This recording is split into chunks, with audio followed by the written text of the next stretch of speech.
Hey guys, welcome back to my YouTube channel Ashu's life. అందరు ఎలా ఉన్నారు? నేనైతే చాలా బాగున్నాను. అండ్ ఇవాళ వ్లాగ్ ఏంటి అంటే ఏ డే ఇన్ మై లైఫ్ అనుకోండి. అండ్ ఆల్రెడీ రెడీ అయ్యాను. ఎందుకు రెడీ అయ్యాను అంటే మా అమ్మమ్మ వాళ్ళ ఊరు వెళ్తున్నా అనమాట. జున్ను పాప కూడా అక్కడే ఉంది. సో జున్ను పాపని చూడడం, నార్మల్గా అయితే వాళ్ళే వస్తా అన్నారు, కానీ పాప ఉంది కదా, ఎండలో ఎందుకు అటు ఇటు తిరగడం అని చెప్పి రాని మమ్మల్ని రమ్మన్నారు అనమాట. ఇంకా మమ్మీ డాడీ రావట్లేదు, నేను మా తమ్ముడు మాత్రమే వెళ్తున్నాం. ఇవాళ బైక్ రైడ్ చేసేది హనీ అనమాట. చూడాలి ఏమైంది ఏంటి అని. ఎలా వెళ్తాము, వాడిని ఫస్ట్ టైం అనమాట అంత దూరం నేను వాడి బండి డ్రైవ్ చేసినప్పుడు వెళ్ళడం. సో అది జరుగుతుంది. నేను ఆల్రెడీ రెడీ అయి కూర్చున్నా, మా తమ్ముడు స్టిల్ ఇంకా రెడీ అవుతూనే ఉన్నాడు.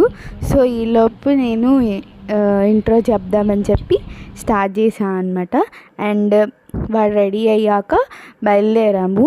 నార్మల్గా అయితే తాతయ్య వచ్చి తీసుకెళ్తా అన్నారు. ఎందుకు, వాడు డ్రైవింగ్ ఎలా చేస్తాడు ఏంటి అని భయం ఉంటుంది కదా. మా తమ్ముడేమో లేదు, నేను డ్రైవ్ చేసే పని అయితేనే వెళ్తాను, లేకపోతే వెళ్ళను, ఏది లేదని చెప్పేసరికి ఇంకా సరే అని చెప్పి మమ్మీ ఒప్పుకుందనమాట.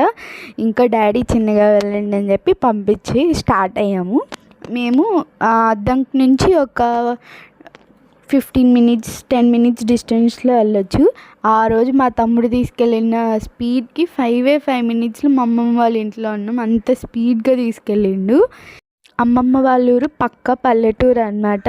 చాలా ప్రశాంతంగా ఉండిద్ది. మేము వెళ్ళేసరికి జున్ను పాప న్యాప్ తీసుకుంటుంది అనమాట. ఇంకా కొంతసేపు మేము కూడా దాని దగ్గర జున్ను హాయ్ చెప్పు, ఇటు హాయ్ చెప్పు, హాయ్ హాయ్ చెప్పు, హాయ్ చెప్పు, హాయ్. ఎవరమ్మది? కిస్ పెట్ జున్ను కిస్. అమ్మో ఎవరికి 2 months అయింది గృహప్రవేశం అప్పుడే కదా. మళ్ళీ ఈ గ్యాప్ 2 monthsలోనే అది చాలా పెద్దగా అయిపోయింది. ముద్దుగా భలే మాట్లాడుతుంది అనమాట. ఇంకా ఎక్కువ టైం స్పెండ్ చేయాలని చెప్పి వీడియో కూడా తీయలేదు. ఇంకా వెంటనే బయలుదేరి వచ్చేసామన్నమాట. ఎందుకంటే డాడీకి బండి కావాలని చెప్పి మళ్ళీ రిటర్న్ వచ్చేసాము 3 hours ఆ టైంకి. ఇంకా రాగానే మమ్మీ జొన్న రొట్టెలు చేద్దాము అని చెప్తే ఇంకా సరే మీకు కూడా చూపిద్దాము మమ్మీ జొన్న రొట్టెలు ఎలా చేస్తుంది ఏంటి అని చెప్పి షూట్ చేసామన్నమాట. ఫస్ట్ జొన్నలు నార్మల్గా ముందే నానబెట్టింది, సంగటి చేద్దాం అన్నట్టుగా నానబెట్టింది. కానీ ఆ రోజు మేము తినమని చెప్పామన్నమాట. ఇంకా సరే అని చెప్పి వేస్ట్ చేయడం ఎందుకు అని చెప్పి రొట్టెలు వేస్తా అని చెప్పి, ఇంట్లో అమ్మలందరూ అంతే కదా, ఎవ్రీ మామ్ రిలేట్ అవుతారు అనమాట. ఏది వేస్ట్ చేయకుండా దాన్ని ఏదో ఒక విధంగా మనకి పెట్టాలి అని చూస్తారు. సో మా మమ్మీ కూడా అంతే అనమాట. ఎలా అయినా సరే వాళ్ళు తినాలని చెప్పి ఇంకా దాన్ని అలా చేస్తుంది. నేను బెల్లం వేయకుండా చేస్తే తింటా అని చెప్పిన, కాదు అది బెల్లం వేస్తేనే బాగుంటుంది అని చెప్పింది. మీరు ఎలా చేసుకుంటారు? బెల్లం వేసుకొని చేసుకుంటారా, బెల్లం వేసుకోకుండా చేసుకుంటారు? కామెంట్ చేయండి. అంటే స్వీట్గానా హాట్గానా అని. అండ్ ఇప్పుడైతే మిక్సీ వేసిందనమాట ఫస్ట్ దాన్ని మొత్తాన్ని బరకగా. అండ్ తర్వాత కొన్ని ఆనియన్స్, చిల్లీస్ అండ్ కొంచెం బెల్లం తీసుకుందనమాట. క్వాంటిటీస్ అవన్నీ నాకు అంత ఐడియా లేదు. నార్మల్గా మనకి అంత మన పిండిని బట్టి దాన్ని బట్టి తీసుకోవడమే. ఇంతకుముందు ఎప్పుడు సంగటే చేసుకునేటవాళ్ళం అనమాట. ఇంకా మేము తిన్ననేసరికి రొట్టెలు అంది. నాకు తెలిసి నేను ఫస్ట్ టైం జొన్న రొట్టెలు తింటున్నా ప్రాపర్గా, అంటే గుర్తులేదు ఇంతకుముందు తిన్నానో లేదో. నాకు తెలిసి నేను ఫస్ట్ టైం తింటున్నాను అనమాట. మీలో ఎంతమంది జొన్న రొట్టెలు ఇష్టమో, మీరు ఎలా చేసుకుంటారో కూడా కామెంట్లో చెప్పండి. ఇంకా ఆ తర్వాత ఆ కట్ చేసినవన్నిటిని ఇప్పుడు మళ్ళీ మిక్సీలోకి వేసి కొంచెం పిండేసి బ్లెండ్ చేస్తుంది అనమాట. మంచిగా పేస్ట్ అయింది అది. ఇంకా వాటరే వేసుకోకూడదు అనమాట. జస్ట్ ఆ వచ్చిన పేస్ట్ని సరిపోయేలాగా కలిపేసింది అనమాట. అండ్ ఫస్ట్ ఏం చేస్తుందంటే జస్ట్ ఆనియన్స్ అండ్ పచ్చిమిర్చి వేసి పేస్ట్ చేసింది.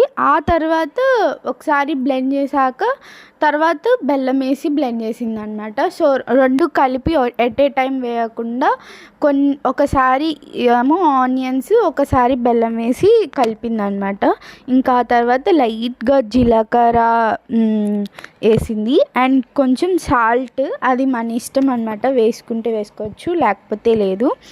అండ్ ఇప్పుడు ఆ పేస్ట్ అన్నిటినీ బాగా మిక్స్ చేసుకోవాలన్నమాట. ఈ రెసిపీ కొంచెం ఫాస్ట్గానే అవుతుంది.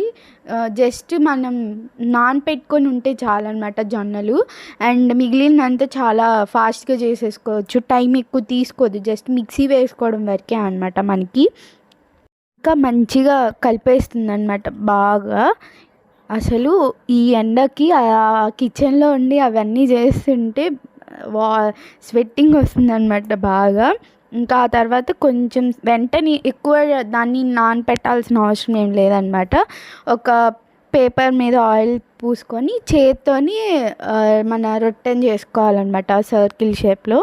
ఆ తర్వాత ఇంకా ప్యాన్ మీద కొంచెం లైట్గా ఆయిల్ వేసి, మమ్మీ కొంచెం ఎక్కువ వేసింది అంటే అది మొత్తం బాగా కాలాలి అని చెప్పి ఫస్ట్. సో ఆయిల్ అంతా హీట్ అయిన తర్వాత మనం ఆ చేసుకున్న రొట్టెని వేసుకొని మంచిగా కాల్చుకోవాలన్నమాట. మూత పెట్టుకోవాలి ఫస్ట్ ఒక 1 minute అలా పెట్టి, తర్వాత లిడ్ క్లోజ్ చేస్తే సరిపోతుంది. లిడ్ క్లోజ్ చేసి ఒక 3 minutes 2 minutes అలా ఉంచి మంచిగా 2 sides బాగా కాల్చుకోవాలన్నమాట. నేను బెల్లం వేసింది కదా, కొంచెం తీయగా ఉంటుందేమో అది ఇది అని ఆలోచిస్తున్నా. సో అలా ఏమి ఉండదు అనమాట, మనకి స్వీట్నెస్ అన్నీ టేస్ట్ వస్తుంది అనమాట. కారము తెలుస్తుంది అండ్ స్వీట్నెస్ తెలుస్తుంది, అలా అని స్వీట్గా కూడా ఏమి ఉండదు. ఇంకా మా మమ్మీ తెచ్చిచ్చింది అనమాట, టేస్ట్ చేసి చెప్పు ఎలా ఉంది ఏంటి అని. ఇంకా టేస్టింగ్ టైం అనమాట, కాలుతుంది బాగా. ఫస్ట్ కొంచెం తీసుకొని తిన్నా, నిజంగా చాలా బాగుంది. అంటే అలా స్వీట్గా అని లేదు, నేను ఫుల్ స్వీట్ ఉంటుంది అనుకున్నా, నేను స్వీట్ అస్సలు చాలా తక్కువ అనమాట. సో స్వీట్గా లేదు, కారంగా లేదు, బోత్ మేనేజ్, 2 టేస్ట్ తెలుస్తున్నాయి అనమాట. ఇంకా మంచిగా ఎంజాయ్ చేస్తున్నా. ఆ రోజు ఫుల్ అంటే ఫుల్ టైర్డ్ అయిపోయామన్నమాట. ఎండలో వెళ్ళొచ్చేసరికి ఫుల్ హెడేక్ వచ్చేసింది. ఇంకా నా ఫేస్ కూడా అందుకే అలా అయిపోయిందనమాట. ఈ రెసిపీని ట్రై చేయండి అండ్ టేస్ట్ ఎలా ఉందో నాకు చెప్పండి అనమాట కామెంట్ సెక్షన్లో. అండ్ ఈ వీడియో అయితే ఇంతే. ఎన్నెన్నో వీడియోస్ కోసం సబ్స్క్రైబ్ చేసి అండ్ బెల్ ఐకాన్ని ట్యాప్